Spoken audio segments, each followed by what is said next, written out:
Inner engineering, आनंदमय जीवन के सूत्र। अध्याय 3। जब मैंने अपनी सुध बुध खो दी। तब मैं एक इंसान था। मैं एक पहाड़ी पर चढ़ा क्योंकि मेरे पास गंवाने के लिए समय था, पर मैंने सब गंवा दिया, वो सब जो मैं और मेरा था। मैं और मेरा के जाने से मेरा सारा संकल्प और कौशल जाता रहा। अब मैं हूँ एक खाली घड़े समान, अधीन हूँ ईश्वरीय इच्छा और अनंत कौशल के।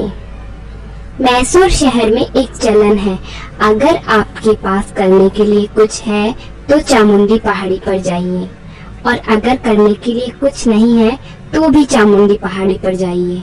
अगर आप किसी से प्यार करते हैं तो चामुंडी पहाड़ी पर जाइए, और अगर प्यार में आपका दिल टूट गया है फिर तो चामुंडी पहाड़ी पर जाना ही है। एक दोपहर मेरे पास करने को कुछ नहीं था, और हाल में ही मेरा दिल भी टूटा था, इसीलिए मैं चामुंडी पहाड़ी पर चला गया। एक स्थान पर मैंने अपनी मोटरसाइकिल खड़ी की और करीब 2/3 पहाड़ी चढ़ने के बाद एक चट्टान पर बैठ गया। वह मेरी ध्यानशिला थी। वह वहाँ काफी समय से थी। उस चट्टान पर बैंगनी बेर व बरगद के नाटे पेड़ ने अपनी मजबूत जड़ें जमाई हुई थी। वहां से शहर का मनोरम दृश्य दिखाई देता था। उस क्षण तक मेरा जो अनुभव था उसके अनुसार मेरा शरीर और मन दोनों मैं थे और शेष विश्व बाहरी। लेकिन अचानक मुझे भान नहीं रहा था कि मैं क्या था और क्या नहीं। मेरी आंखें अभी भी खुली थी, लेकिन मैं जिस हवा में सांस ले रहा था, जिस पत्थर पर मैं बैठा था, सब मैं बन गया था। वहां जो कुछ था सब मैं था। मैं सचेत होते हुए भी चेतन नहीं था। चीजों में फर्क कर पाने की इंद्रियों की प्रकृति खो चुकी थी।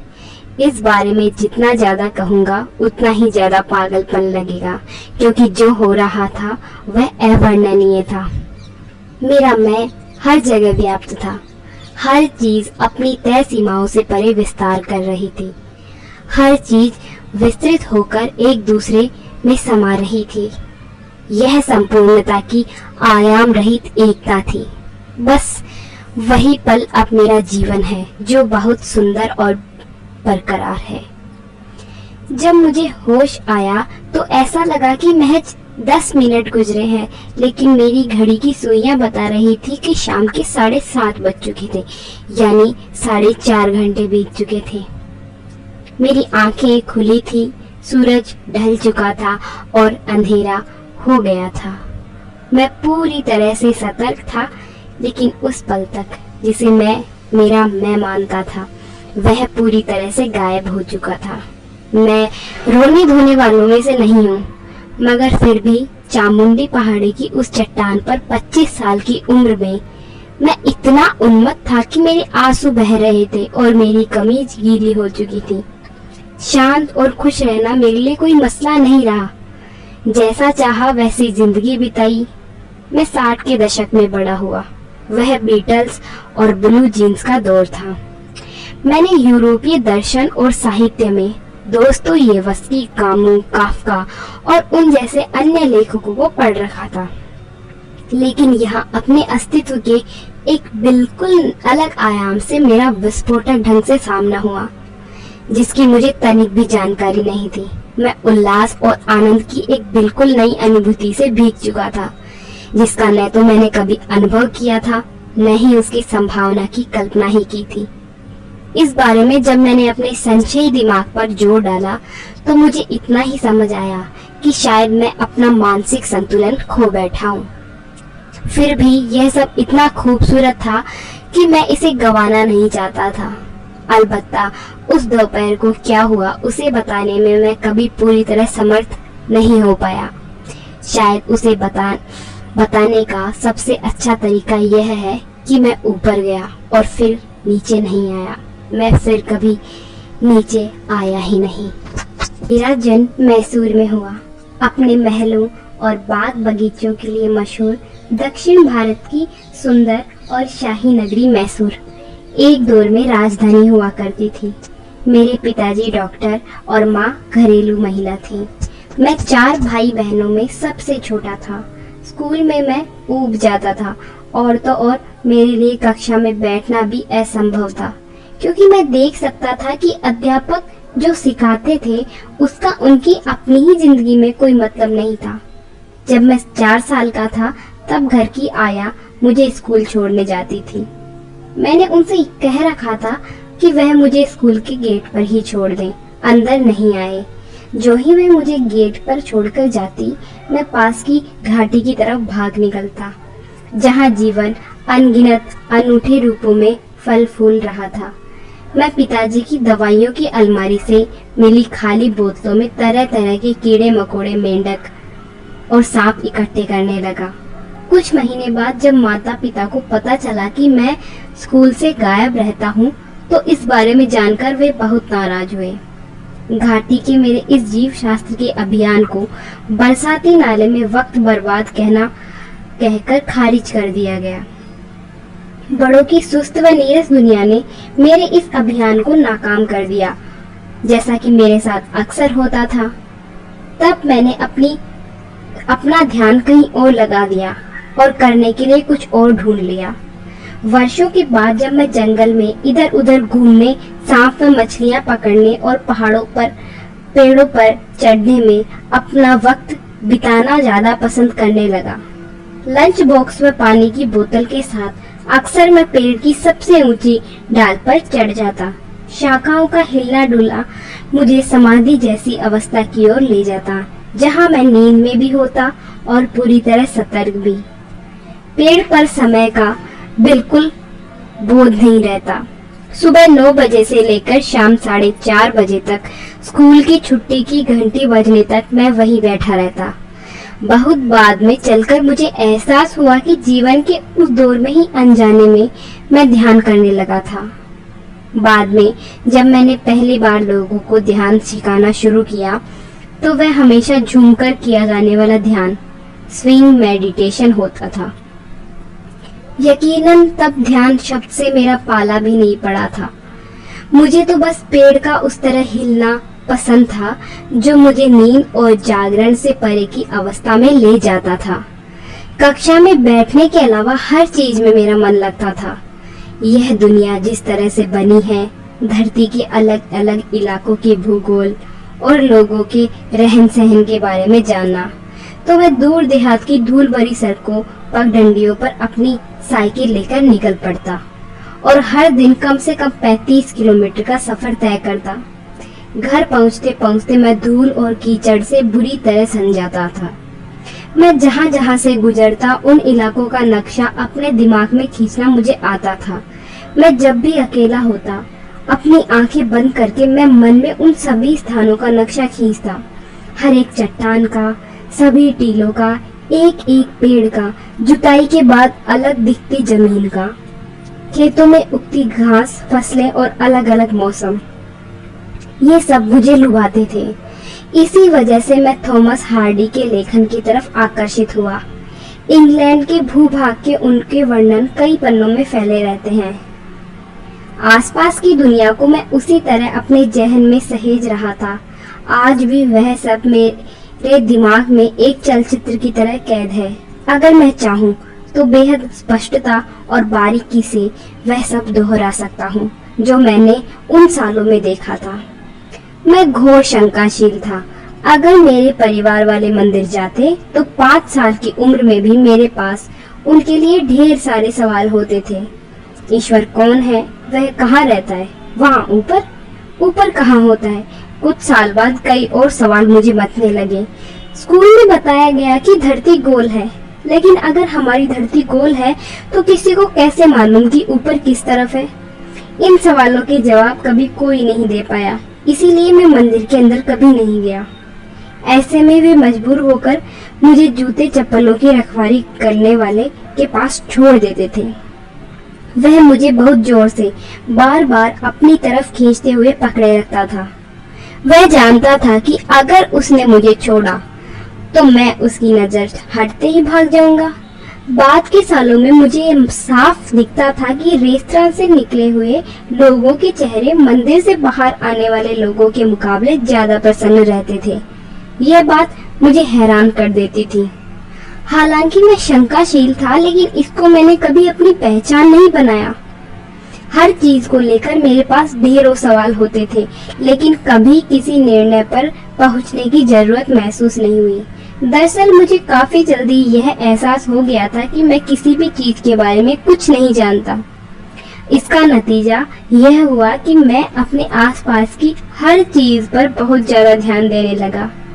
अगर कोई मुझे एक गिलास पानी देता तो मैं गिलास को लगातार घूरता रहता। अगर मैं एक पत्ती उठाता तो उसको भी लगातार देखता। पूरी रात मैं अंधेरे को घूरता रहता। अगर मैं किसी कंकड़ को देखता तो उसकी छवि मेरे दिमाग में निरंतर घूमती रहती, जिससे मैं उसके हर कण, उसके हर कोण को जान जाता था। मैंने यह भी देखा कि भाषा इंसान की रची एक साजिश से अधिक कुछ नहीं है। अगर कोई बोलता तो मुझे लगता कि वह सिर्फ आवाजें निकाल रहा है और मैं उनके अर्थ निकाल रहा हूँ। तो मैंने अर्थ निकालना बंद कर दिया और फिर आवाजें मेरे लिए बड़ी हास्यास्पद बन गई। मैं देख सकता था कि उनके मुंह बनी बनाई ध्वनियां उगल रहे हैं। अगर मैं एकटक देखता रहता तो इंसान भी विघटित होकर ऊर्जा के एक धुंधले गोले में तब्दील हो जाता। तब सिर्फ आकृतियां ही बच जाती। असीम अज्ञानता की इस स्थिति में किसी भी चीज के ऊपर मेरा ध्यान चला जाता। डॉक्टर होने के नाते पिताजी सोचते कि मेरे मनोवैज्ञानिक परीक्षण की जरूरत है। वे कहते ये लड़का हर वक्त किसी न किसी चीज को बिना पलक झपकाए घूरता रहता है, लगता है पागल हो गया है।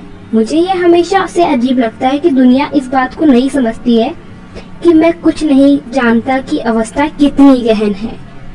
जो लोग विश्वासों और मान्यताओं से इस अवस्था को नष्ट कर देते हैं, वे एक बड़ी संभावना, जानने की संभावना से पूरी तरह चूक जाते हैं। वे इस बात को भूल जाते हैं कि मैं कुछ नहीं जानता एक द्वार है, जानने और ढूंढने का एकमात्र द्वार। माँ मुझसे कहती थी कि अपने अध्यापकों पर ध्यान दिया करो। मैंने वही किया। जिस तरह का ध्यान मैंने उनकी बातों पर दिया, वैसा कभी भी कहीं और किसी ने नहीं दिया होगा। मुझे नहीं मालूम कि वे क्या कह रहे होते थे, पर जब मैं कक्षा में होता तो बगैर पलक झपकाए उन्हें एकटक घूरता रहता था। किसी कारण से उन्हें यह हरकत कुछ खास पसंद नहीं आई। एक शिक्षक ने मुझसे जवाब सुनने की हर संभव कोशिश की, लेकिन जब मैं चुप रहा तो उन्होंने मुझे कंधे से पकड़ा और बुरी तरह से झकझोर दिया। उन्होंने कहा, तुम या तो देवता हो या शैतान। फिर उन्होंने आगे कहा, मुझे लगता है कि तुम शैतान हो।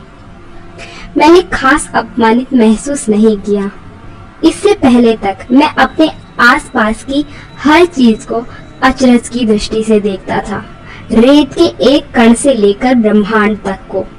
लेकिन सवालों के जटिल जंजाल में हमेशा एक निश्चितता थी, और वह थी मैं को लेकर। लेकिन मेरे शिक्षक के क्रोधपूर्ण कथन ने मेरे लिए कई और सवाल खड़े कर दिए।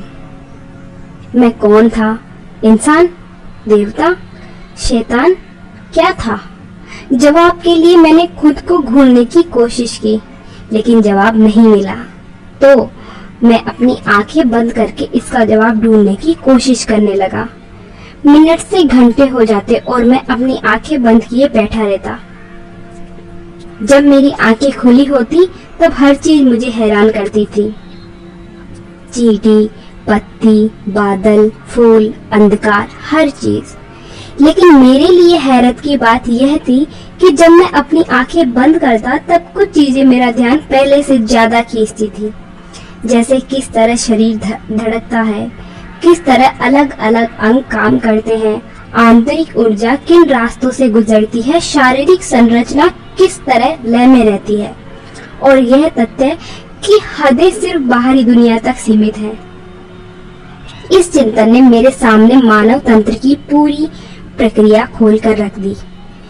मैं यह या वह हूँ जैसे आसान जवाब तक पहुँचने के बजाय इस चिंतन ने यह एहसास कराया कि अगर मैं चाहूँ तो मैं सब कुछ हो सकता हूँ। हालांकि यह किसी नतीजे पर पहुँचना भी नहीं था। मैं को लेकर मेरी निश्चितता भी तब जाकर खत्म हुई जब इंसान होना क्या होता है की गहन समझ पैदा हुई। स्वयं को एक स्वतंत्र इकाई के रूप में जानने की मेरी समझ को इसने पिघला दिया। मैं एक अस्पष्ट प्राणी बन गया।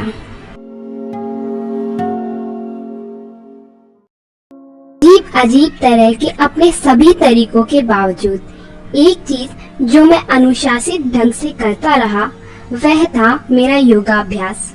12 साल की उम्र में गर्मी की छुट्टी में मेरे योगाभ्यास की शुरुआत हुई।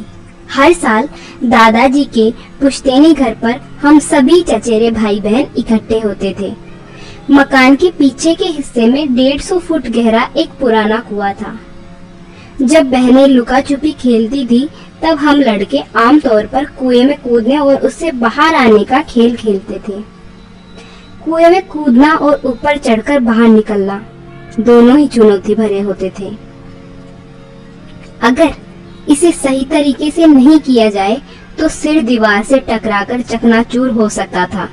यही नहीं, चढ़ते समय सीढ़ियां नहीं होती थी, चट्टान की खुरदरी सतह पर हाथ और पांव जमा जमा कर चढ़ना पड़ता था। कई बार तो अधिक दबाव के चलते नाखून लहूलुहान हो जाते थे। बस कुछ ही लड़के ये करतब दिखा पाते थे। मैं उनमें से एक था और मैं इसमें माहिर था। एक दिन 70 साल के एक बुजुर्ग वहां पर आए। उन्होंने कुछ देर तक हमें यह करतब करते हुए देखा, फिर बगैर कुछ कहे कुएं में कूद पड़े। हमें लगा कि वे डूब गए होंगे, लेकिन वे मेरे मुकाबले अधिक तेजी से चढ़कर बाहर आ गए। मैंने अपने अहम को किनारे रखकर उनसे सिर्फ एक सवाल पूछा, आपने ये कैसे किया? उन्होंने कहा, चलो योग सीखो।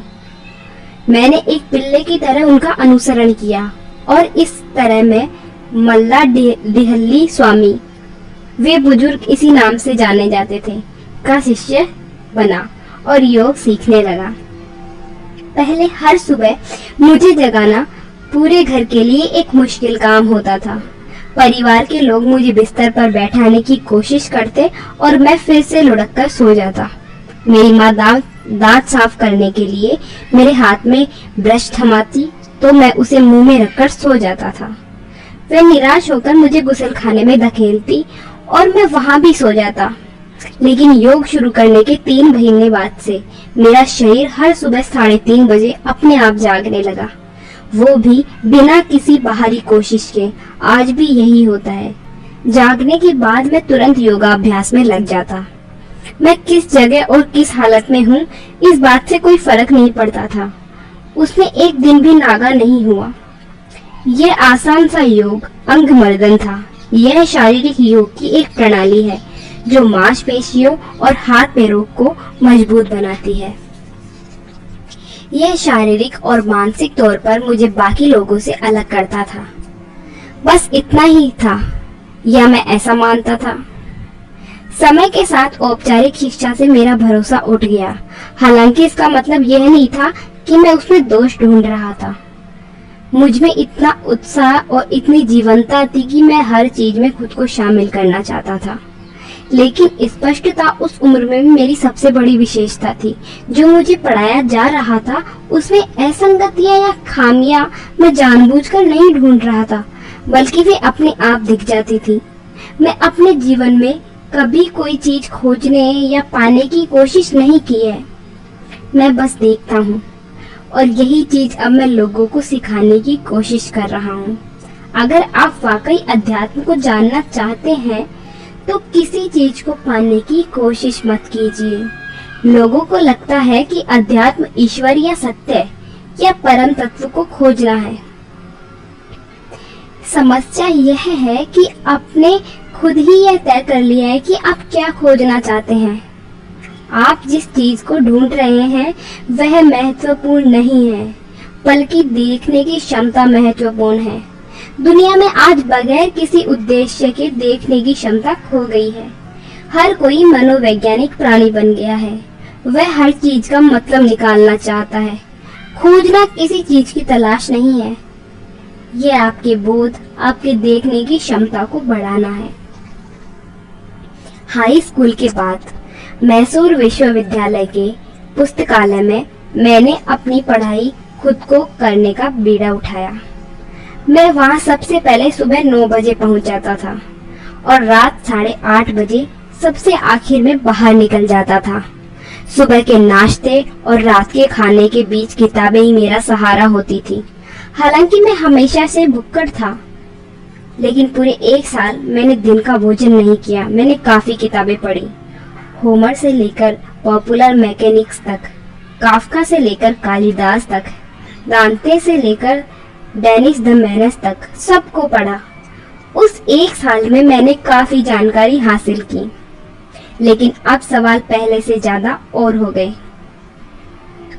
मेरी माँ के आंसुओं ने मुझे मजबूर कर दिया कि मैं मैसूर विश्वविद्यालय में अंग्रेजी साहित्य पढूं, लेकिन मैंने अपने साथ हर वक्त अनंत सवाल ढूंढना जारी रखा। पुस्तकालय और मेरे अध्यापक दोनों के पास इनके जवाब नहीं थे। एक बार फिर मेरा ज्यादातर समय कक्षा से बाहर बीतने लगा। मैंने देखा कि कक्षा में सिर्फ नोट्स लिखवाने का काम होता है और स्टेनोग्राफर बनने का मेरा कोई इरादा नहीं था। मैंने एक बार एक अध्यापिका से कहा कि वे नोट्स दे दें ताकि मैं उसकी फोटोकॉपी करा सकूं। इससे उनकी लिखाने की समस्या और कक्षा में हाजिर रहने की मेरी मजबूरी खत्म हो जाएगी।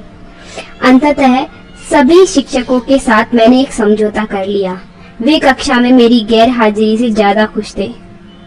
वे हर रोज मेरी हाजिरी लगाने लगे। महीने की आखिरी तारीख को हाजिरी गिनी जाती थी। उस दिन कक्षा में मैं यह सुनिश्चित करने के लिए आता था कि वे अपने वादे पर कायम हैं या नहीं। हम कुछ लोगों का यह समूह विश्वविद्यालय परिसर के मैदान में बरगद के विशाल पेड़ के नीचे जमा होने लगा। किसी ने इसका नाम बैनियन ट्री क्लब रखा और यह हमारी पहचान बन गया। क्लब का आदर्श वाक्य था, हम बस मजे के लिए यह करते हैं। हम उस पेड़ के नीचे अपनी अपनी मोटरसाइकिलों पर इकट्ठे होते और कई मुद्दों पर घंटों बतियाते। जावा मोटरसाइकिलों को पहले से अधिक तेज कैसे चलाएं से लेकर इस दुनिया को एक बेहतर जगह कैसे बनाएं तक। हाँ, हम अपनी मोटरसाइकिल से कभी नहीं उतरते थे। ऐसा करना तो उसका अनादर था। विश्वविद्यालय की पढ़ाई पूरी होने तक मैं सारा देश घूम चुका था। शुरू में मैंने अपनी मोटरसाइकिल से दक्षिण भारत की यात्रा की, बाद में अपनी मोटरसाइकिल से पूरा देश घूमा। इसके बाद देश की सीमाओं से बाहर का रुख करना स्वाभाविक ही था। लेकिन जब मैं भारत नेपाल सीमा पर पहुंचा तो मुझे बताया गया कि मोटरसाइकिल का रजिस्ट्रेशन और ड्राइविंग लाइसेंस इसके लिए काफी नहीं है। मुझे और भी कागजात चाहिए थे। इसके बाद यह मेरा लक्ष्य बन गया कि मैं किसी तरह इतने पैसे कमा सकूं कि अपनी मोटरसाइकिल पर दुनिया की सैर कर पाऊं। यह सिर्फ घूमने की लालसा नहीं थी, सच तो यह था कि मैं बेचैन था। मैं कुछ जानना चाहता था। मुझे नहीं मालूम था कि मुझे क्या जानना है। मुझे यह भी नहीं मालूम था कि इसके लिए मुझे कहाँ जाना चाहिए, लेकिन मैं अपने अंतर मन में जानता था कि मुझे और ज्यादा चाहिए। मुझे नहीं लगता था कि मैं आवेग में आकर कुछ करता था, बस मेरा झुकाव जीवन की ओर था। मैं अपने कामों के नतीजों को आंकता था। वे जितने खतरनाक होते मुझे उतना ही आकर्षित करते। किसी ने एक बार मुझसे कहा कि तुम्हारी रक्षा करने वाले देवदूत जरूर तुम पर बहुत कृपालु होंगे और उन्हें जरूरत से ज्यादा काम करना पड़ता होगा। अपनी हदों को आंकने, सीमाओं को पार करने की हसरत हमेशा से मेरे अंदर थी। क्या और क्यों मेरे लिए कभी सवाल नहीं रहे, सिर्फ कैसे ही एक सवाल होता था। अब मैं पीछे मुड़कर देखता हूँ तो एहसास होता है कि जिंदगी में मैंने कभी कुछ बनने के बारे में नहीं सोचा। मैं सिर्फ यह सोचता था कि जीवन को कैसे जीना है, और मैं जानता था कि कैसे सिर्फ मैं ही तय कर सकता हूँ और यह मेरे अंदर से होगा। उन दिनों मुर्गी पालन की जबरदस्त मांग थी। मैं कुछ कमाना चाहता था ताकि अपनी बेलगाम और निरुद्देश्य घूमने की इच्छा पूरी कर सकूं। तो मैं इस धंधे में घुसा। मेरे पिताजी ने कहा, मैं लोगों को क्या कहूँगा, यही कि मेरा बेटा मुर्गियाँ पालता है। लेकिन मैंने अकेले अपने दम पर अपना मुर्गी पालन फॉर्म शुरू किया। धंधा चल निकला, मुनाफा बढ़ने लगा। मैं हर सुबह इस काम को 4 घंटे देता था। बाकी समय पढ़ने, कविता लिखने, कुएं में तैरने, ध्यान लगाने और बरगद के विशाल पेड़ पर बैठकर दिवा स्वप्न देखने में गुजरता था। सफलता ने मुझे जोखिम लेने के लिए उकसाया। मेरे पिताजी हमेशा अफसोस करते थे कि उनके बेटे के अलावा हर कोई इंजीनियर या उद्योगपति बन गया है, प्रशासनिक सेवा में भर्ती हो गया है या फिर अमेरिका चला गया है। हर जगह जिस किसी से मैं मिलता, मेरे दोस्त, रिश्तेदार, मेरे स्कूल और कॉलेज के पुराने शिक्षक कहते, ओ हमें लगता था कि तुम अपनी जिंदगी में कुछ बनोगे, पर तुम तो इसे बर्बाद कर रहे हो। मैंने इसे चुनौती को स्वीकार कर लिया। एक सिविल इंजीनियर दोस्त के साथ साझेदारी में मैंने भवन निर्माण का व्यवसाय शुरू किया। 5 साल में हम एक बड़ी कंस्ट्रक्शन कंपनी बन गए और हमारी गिनती मैसूर के अग्रणी ठेकेदारों में होने लगी। मेरे पिताजी को यकीन नहीं होता था, लेकिन वे खुश थे। मैं जोश से भरपूर और अपने इरादों का पक्का था। मुझ में उत्साह था और मैं नई चुनौतियों के लिए तैयार रहता था। जब आपको हर काम में सफलता मिलने लगती है तो लगता है कि सभी ग्रह आपके चक्कर काट रहे हैं, न कि सूरज के। जब सितंबर 1982 की उस दोपहर को मैंने अपनी मोटरसाइकिल से चामुंडी पहाड़ी पर जाने का फैसला किया, तब मैं इसी तरह का नौजवान था। तब मुझे अंदाजा नहीं था कि मेरी जिंदगी पहले की तरह नहीं रह जाएगी। बाद में जब मैंने अपने दोस्तों को इस बारे में बातचीत करने की कोशिश की कि उस दिन पहाड़ी पर मुझे क्या हुआ था, तो वे मुझे बस इतना ही कह सके, क्या तुमने पी रखी थी? क्या तुमने कोई नशा किया था? वे इस नए आयाम के बारे में मुझसे ज्यादा बेखबर थे, जो अचानक मेरी जिंदगी में विस्फोट की तरह आया था। इससे पहले कि मैं इसका मतलब निकालना शुरू करता, मुझे फिर वही अनुभव हुआ। 1 हफ्ते बाद की घटना है। परिवार वालों के साथ मैं खाने की मेज पर बैठा था। मुझे लगा कि वह बस 2 मिनट तक चला, लेकिन 7 घंटे बीत चुके थे। मैं पूरे होशो हवास में वहीं बैठा हुआ था, लेकिन जिस मैं को मैं जानता था वह अब वहां नहीं बचा था। बाकी सब कुछ वहां मौजूद था और वक्त गुजर गया। मुझे याद है कि परिवार के कई लोगों ने मेरे कंधे पर थपकी दी थी, मुझसे पूछा कि क्या हुआ, मुझसे खाना खाने को कहा। मैंने बस अपना हाथ उठाकर उन्हें जाने के लिए कहा। तब तक वे मेरी अजीबोगरीब हरकतों के आदी हो चुके थे, इसलिए उन्होंने मुझे अकेला छोड़ दिया। जब मैं सामान्य स्थिति में लौटा तो सुबह के 4:15 बज रहे थे। ऐसा अनुभव बार बार होने लगा। जब भी ऐसा होता तो लगातार कई घंटों तक न मैं कुछ खाता न सोता, बस एक जगह बैठा रहता। एक बार तो यह अनुभव 13 दिनों तक चला। जब ये शुरू हुआ तब मैं एक गांव में था। यह अवस्था अभिभूत करने वाली और अकथनीय शांति तथा परमानंद की अवस्था थी। गांव वाले मेरे इर्द गिर्द इकट्ठे हो गए और एक दूसरे से फुसफुसाने लगे, ओह ये जरूर समाधि में होंगे। समाधि शरीर से परे की एक अवस्था है जिसके बारे में भारतीय आध्यात्मिक परंपराओं में काफी कुछ लिखा गया है। भारत उस तरह का देश है जिसमें लोगों में आध्यात्मिकता की पारंपरिक समझ है, पर मुझे उसका जरा भी अंदाजा नहीं था। मैं तो ब्लू डेनिम जींस पहनने वाला इंसान था। जब मैं उस अवस्था से बाहर आया तो कोई मुझे फूलों की माला पहनाना चाहता था, तो कोई मेरी पैर छूना चाहता था। यह सब मुझे पागलपन लगा। मुझे यकीन नहीं हो रहा था कि कोई मेरे साथ ऐसा करना चाहेगा। एक और दिन मैं दोपहर का खाना खा रहा था। मैंने मुंह में पहला निवाला रखा ही था कि अचानक वही अनुभव हुआ। उस पल मैं इंसानी पाचन की चमत्कारिक प्रक्रियाओं को अनुभव कर पा रहा था। एक ऐसी प्रक्रिया जिसे हम एक बाहरी चीज, एक धरती का एक टुकड़ा मेरा हिस्सा बन रहा था। बौद्धिक स्तर पर हम सब ये जानते हैं कि धरती का एक हिस्सा भोजन हमारा पोषण करता है और फिर एक दिन हमारा शरीर उसी धरती का पोषण करने के लिए उसी मिट्टी में मिल जाता है जिसने कभी हमें जीवन दिया था। लेकिन जब ये बोध अनुभव के स्तर पर प्रकट हुआ तो इसलिए मैं कौन हूँ कि मेरे मूलभूत दृष्टिकोण को ही बदल दिया। धरती समेत अपने आसपास की हर चीज के साथ मेरे संबंधों में जबरदस्त बदलाव आ गया। हम में से हर एक में मौजूद उस असाधारण बुद्धिमत्ता के प्रति मैं जागरूक होता चला गया, जो रोटी के एक टुकड़े या एक सेब को ही एक दोपहर में इंसानी शरीर में रूपांतरित कर सकता है। ये कोई छोटी बात नहीं है। जब मैंने अपनी पूरी चेतना में उस बुद्धिमत्ता को जो सृष्टि का स्रोत है स्पर्श करना शुरू किया तो मेरे आसपास अकथनीय लगने वाली चीजें घटित होने लगी। मैंने जिन चीजों को स्पर्श किया वो किसी न किसी तरीके से रूपांतरित हो गई। मेरी तरफ लोग देखते थे और उनकी आंखों से आंसू बहने लगते। कई लोगों ने दावा किया कि बस मुझको देखने भर से उन्हें शारीरिक और मानसिक पीड़ा से मुक्ति मिल गई। मैंने खुद को भी कुछ ही घंटों में ऐसी बीमारियों से स्वस्थ होते पाया है जिनसे ठीक होने में मुझे सामान्य चिकित्सीय देखभाल के माध्यम से महीनों लग गए होते। हालांकि इन सब बातों को मैंने कोई महत्व नहीं दिया। बहरहाल बाहरी और अंदरूनी हकीकत को रूपांतरित करने की मेरी यह क्षमता मेरे भीतर और मेरे आसपास आज भी काफी नाटकीय ढंग से जारी है।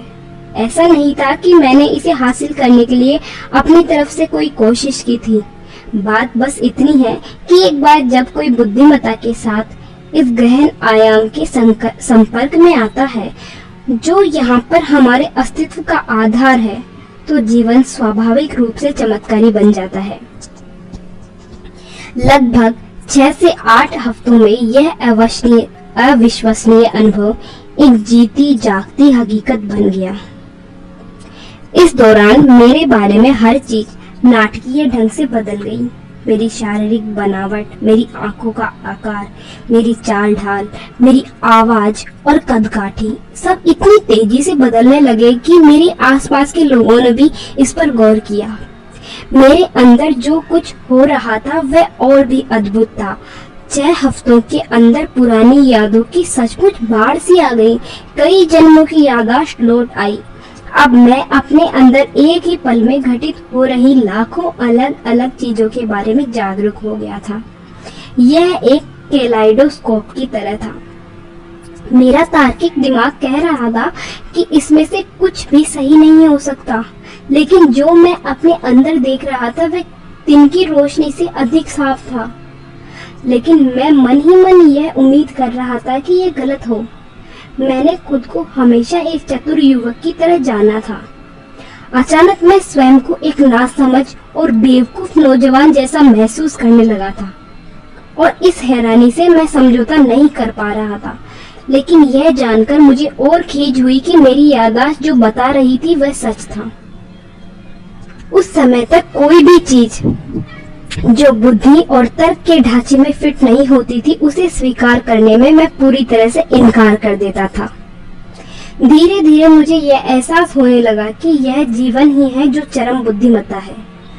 इंसानी बुद्धि तो सिर्फ चतुराई है जो जीवन चलाने के लिए उपयोगी है, लेकिन असली बुद्धिमत्ता जीवन और सिर्फ जीवन और जीवन का स्रोत है, इसके अलावा कुछ भी नहीं। दुनिया को बताया गया है कि ईश्वर प्रेम है, ईश्वर करुणा है, लेकिन अगर आप सृष्टि पर गौर करते हैं तो आपको एहसास होता है कि ईश्वर या जो भी सृष्टि का स्रोत है वह सर्वोच्च बुद्धिमत्ता है जिसकी आप कल्पना कर सकते हैं। हम में से हर किसी में मौजूद उस सर्वशक्तिशाली बुद्धिमत्ता का लाभ उठाने की कोशिश करने के बजाय हम अपनी तार्किक बुद्धि का इस्तेमाल करना पसंद करते हैं। तार्किक बुद्धि कुछ खास परिस्थितियों में उपयोगी है, लेकिन ये काफी सीमित है। दूसरों की भावनाओं के प्रति मैं खुद को अत्यधिक संवेदनशील भी महसूस करने लगा। सड़क पर किसी अनजान व्यक्ति को तकलीफ में देखकर मैं रोने लगता था। मैं यकीन नहीं कर पाता था कि लोग कितना अधिक क्लेश सहते हैं, जबकि यहाँ एक मैं हूँ जिसके भीतर बेवजह परमानंद फूट रहा है।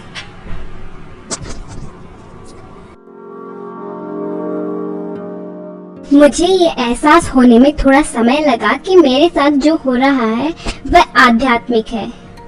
मैं ये समझने लगा कि पवित्र परंपराओं और धर्म ग्रंथों में जिसे चरम अनुभूति कहा गया है वही मेरे साथ घटित हो रहा है।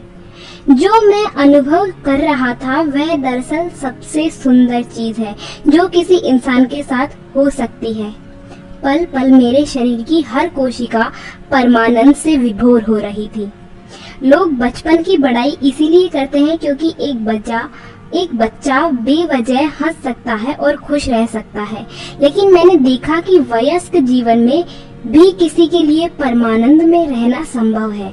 यह हर इंसान के लिए है, क्योंकि हम जो कुछ भी करते हैं वह हमारे अंदर से ही घटित होता है। मुझे एहसास होने लगा कि मेरे शरीर में बदलाव असल में मेरी पूरी आंतरिक संरचना का पुनर्गठन था। मैं 12 साल की उम्र से हठ योग का अभ्यास करता आ रहा था। 13 साल तक किया गया वह योग इस समय फलीभूत हुआ। योग दरअसल शरीर के पुनर्निर्माण का तरीका है, ताकि वह ज्यादा बड़े मकसद की पूर्ति कर सके। मानव शरीर हाड़ मांस के एक टुकड़े की तरह भी काम कर सकता है और सृष्टि के स्रोत के रूप में भी। इंसान को ईश्वरीय हस्ती में बदलने की एक पूरी तकनीक है। मनुष्य की रीढ़ हड्डियों की एक बेकार व्यवस्था भर नहीं है, बल्कि असल में यह ब्रह्मांड की धुरी है। यह बस इस पर निर्भर करता है कि आप अपनी शारीरिक संरचना को कैसे पुनर्गठित करते हैं। अपने मामले में मैंने शारीरिक तीव्रता की स्थिति से आगे बढ़कर अपने शरीर को इस तरह से रखना सीख लिया जैसे कि वह हो ही नहीं। इससे मेरा शारीरिक पहलू बहुत सहज हो गया। पहले वह सारी तीव्रता मेरे शरीर में थी। लोग यह महसूस कर सकते थे कि अगर मैं किसी कमरे में घुसता तो इसका मतलब होता था कि कुछ करना है। लेकिन अब मैंने अपने शरीर को अलग तरीके से रखना सीख लिया है, और तब मुझे एहसास हुआ कि यह अनुभव जो मुझे हुआ है यही असल में योग है। अस्तित्व और संपूर्ण जीवन के साथ ऐक्य और असीमता का अनुभव ही योग था। मैं हर रोज जो सरल योगासन किया करता था वे शारीरिक चुस्ती के लिए थे, या मैं ऐसा सोचता था। लेकिन चामुंडी पहाड़ी के उस अनुभव के बाद मुझे एहसास हुआ कि जो मैं कर रहा था वह वास्तव में एक ऐसी प्रक्रिया थी जो मुझे एक ऐसे आयाम में पहुंचा सकती थी जो भौतिक आयाम से बहुत परे था। इसीलिए मैं लोगों से कहता हूँ, चाहे आप गलत कारणों से भी योग करें, यह तब भी असर करता है। हर इंसान के भीतर कुछ ऐसा है जो सीमाओं को नापसंद करता है, असीमित हो जाने की लालसा रखता है। इंसान की प्रकृति ऐसी है कि हम जो अभी हैं हमेशा उससे कुछ ज्यादा होने की इच्छा करते हैं। इससे फर्क नहीं पड़ता कि हमने कितना हासिल किया, हम थोड़ा और ज्यादा होना चाहते हैं। अगर हम इसे बारीकी से देखें तो हमें एहसास होगा कि यह लालसा और ज्यादा पाने की नहीं बल्कि सब कुछ पा लेने की है। हम सब असीम हो जाने की चाहत रखते हैं। समस्या सिर्फ यह है कि हम इसे किश्तों में पाने की कोशिश कर रहे हैं। कल्पना कीजिए कि आप 5 फुट गुणा 5 फुट के किसी कमरे में बंद हैं। यह चाहे कितना भी आरामदेह क्यों न हो, आप इससे आजाद होने की इच्छा रखेंगे। अगले दिन आपको उससे बड़े 10 फुट गुणा 10 फुट के कमरे में रख दिया जाए तो आप थोड़ी देर तो काफी अच्छा महसूस करेंगे, लेकिन इससे आजाद होने की इच्छा जल्द ही लौट आएगी। साफ है, इससे कोई फर्क नहीं पड़ता कि हम कितनी बड़ी सीमा तय करते हैं। जिस पल आपको सीमा का बोध होता है उसे तोड़ने की इच्छा सहज ही उठ खड़ी होती है। पूर्व के देशों में इस लालसा को सांस्कृतिक दृष्टिकोण से इंसानी गतिविधियों और प्रयास का सर्वोच्च लक्ष्य माना गया है। आजादी या मुक्ति या मोक्ष को हर इंसान की एक स्वाभाविक लालसा और चरम लक्ष्य के तौर पर देखा जाता है, मगर इससे बेखबर होने के कारण हम इसे किश्तों में पाने की कोशिश कर रहे हैं। भले ही वह सत्ता, धन, संपत्ति, प्रेम या ज्ञान का संचय करने के जरिए ही क्यों ना हो, या आजकल वक्त काटने के सबसे पसंदीदा तरीके खरीदारी के जरिए। जिस पल मुझे ये एहसास हुआ कि इंसानी इच्छा किसी खास चीज के लिए नहीं बल्कि असीम विस्तार के लिए होती है, मेरे अंदर एक तरह की स्पष्टता आ गई। जब मैंने देखा कि हर कोई इसमें सक्षम है तो मेरे भीतर इसे साझा करने की स्वाभाविक चाहत पैदा हुई। तब से मेरा लक्ष्य यही बन गया कि किसी भी तरह से इस अनुभव को दूसरे लोगों तक पहुंचाऊं, ताकि वे यह समझ सकें कि आनंद, आजादी या असीमितता की अवस्था से उन्हें वंचित नहीं रखा जा सकता। जब तक कि वह स्वयं जीवन के सहज उल्लास में रुकावट न बने। चामुंडी पहाड़ी पर उस दोपहर के बाद से परमानंद की मेरी जो ये अवस्था है, ये न तो कोई दूर की संभावना है और न ही कोरी कल्पना। ये उन लोगों के लिए भी एक जीता जागता सच है जो इच्छुक है। ये हर इंसान का जन्मसिद्ध अधिकार है।